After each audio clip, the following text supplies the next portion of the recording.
कानपुर की सीसामो विधानसभा Jayashree villa apartment are के नगर में लगी भाजपा के प्रत्याशी सुरेश अवस्थी की चुनावी पंचायत। 23 नवंबर मतदान के लिए तय हुई भूमिका।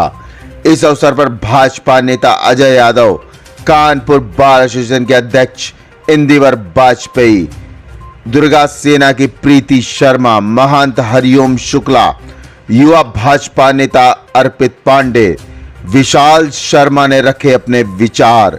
पंचायत में प्रमुख रूप से शशिधर पांडे, ऋषभ पांडे, विश्व हिंदू परिषद से नीमा त्रिपाठी, हर्षित पाठक, गीता श्रीवास्तव, अरविंद अग्निहोत्री, अमन दीक्षित, अनिल कुमार, सचिवेन, गुरविंदर सिंह, शशांक, अतुल शुक्ला, ब्रजेश सेठ, ज्योति आदि रहे मौजूद।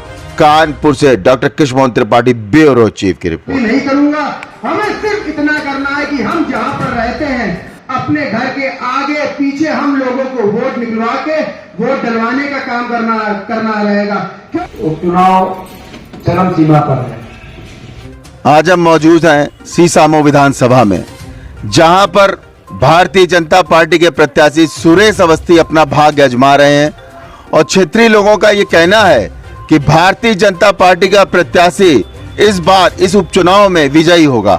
हमारे बीच मौजूद हैं क्षेत्रीय नागरिक और कमल का फूल खिले और हम लोग पूरी ताकत से सुरेश भैया को जिता रहे हैं, ताकि हम लोग ने अभी से जीत का ऐलान कर दिया है कि अब की ये सीसामो में कमल ही खिलेगा। क्या आधार है सुरेश अवस्थी की जीत का? पहली बात तो सुरेश भैया, हम लोग चाहते हैं कि अब की जो चुनाव हो रहा है वो धर्म के आधार पर भी हो रहा है, तो हम लोग को अब की ये दिखाना है कि हिंदू जाग चुका है। और सुरेश भैया जो है वो हमारे व्यक्तिगत छोटे से लेके बड़े हर समस्याओं में सबकी खड़े रहते हैं, तो हम लोग चाहते हैं हमारा विधायक ऐसा हो जो जनता के बीच रहे, और इसीलिए हम लोग सुरेश अवस्थी को अपना विधायक बनाना चाहते हैं। कानपुर के प्रसिद्ध संत और शिरोमणि कहें, विद्वान कहें या महंत कहें, श्री हरिओम शुक्ला जी। सनातन परंपरा का कोई भी प्रत्याशी होता तो उसकी विजय निश्चित है, उसमें कोई अकाट्य नहीं है, ना उसके तुल्य कोई दूसरी पार्टी है। तो हम सब लोग पुराने से जन्म से जब से होश संभाला तब से जनसंघ से जुड़े रहे, इससे जुड़े रहे। एक ये पार्टी नीतिगत कार्यों में अपने सनातन परंपरा के हिसाब से ही ये कार्य करती है, इसलिए मैं इनका समर्थन करता हूं। और इस बार सुरेश अवस्थी भारी से भारी मतों से सीसामो विधानसभा जीत से विजयी घोषित होंगे। इस उपचुनाव पर क्या विचार है, क्योंकि उपचुनाव बड़ा कठिन होता है, क्योंकि 2.5 साल विधायक एक अपराधी घोषित हो गया, उसके उपरांत ये सीट खाली हुई। तो कैसा विचार एक युवा होने के नाते आप सोचते हैं कि इस सीट पर कैसा विधायक आपका होना चाहिए?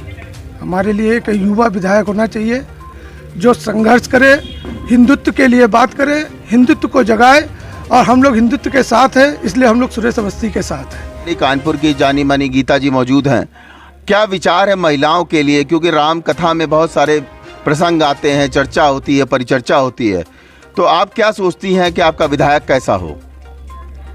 हमारा विधायक ऐसा होना चाहिए कि जो हमारे हिंदुत्व को और हमारी महिलाओं को उनका कर्तव्य जो है महिलाओं का, वो अपने बच्चों को संस्कार देना, वो ऐसा हो। जब संस्कार ही नहीं होंगे तो बच्चे हमारे क्या प्रगति करेंगे। हम जो सुरेश अवस्थी भैया हैं इनको जरूर लाना है। रविज पांडे जी मौजूद हैं, जिन्होंने कार्यक्रम भी आयोजित किया था। पांडे जी, कैसा महसूस करते हैं कि आपका विधायक कैसा हो?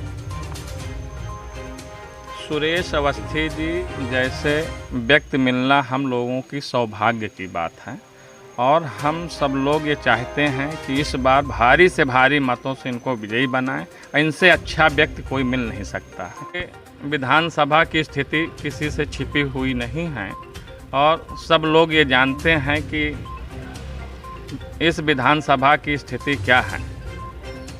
आज भी कूड़े चारों तरफ बजबजा रहे हैं, सीवर लाइन बजबजा रही है, कोई किसी भी प्रकार की जो है व्यवस्था यहाँ पर नहीं हुई है।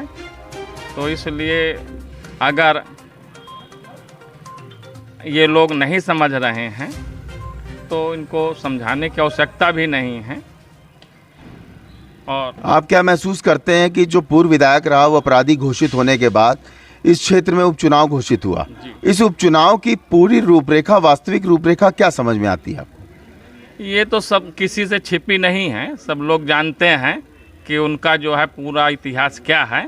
तो हमारे बीच युवा अधिवक्ता गोलू जी मौजूद हैं, अर्पित पांडे जिनका नाम है, और ये क्या विचार है, इस युवा का क्या विचार है कि सीसामऊ विधानसभा को वो किस दृष्टि से देखता है, क्योंकि पूर्व विधायक अपराधी घोषित हो चुका है और वर्तमान में एक युवा की क्या सोच है, हम जानते हैं अर्पित पांडे जी से। भय मुक्त चाहिए कि लोगों को भय ना हो, जिससे कोई प्रकार का भय भी ना हो, उसके लिए सुरेश जी सबसे बेस्ट ऑप्शन है और कोई विकल्प नहीं है।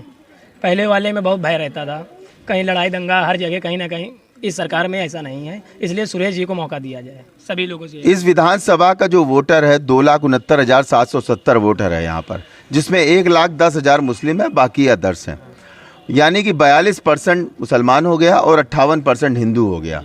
क्या आप महसूस करते हैं कि इस बार हिंदू मतदान करने के लिए अपने घरों से निकलेगा? बिल्कुल करेगा, बिल्कुल करेगा, और करना भी चाहिए, जागरूक होना भी चाहिए, क्योंकि अब नहीं होंगे तो कब होंगे, इसलिए बिल्कुल करना चाहिए।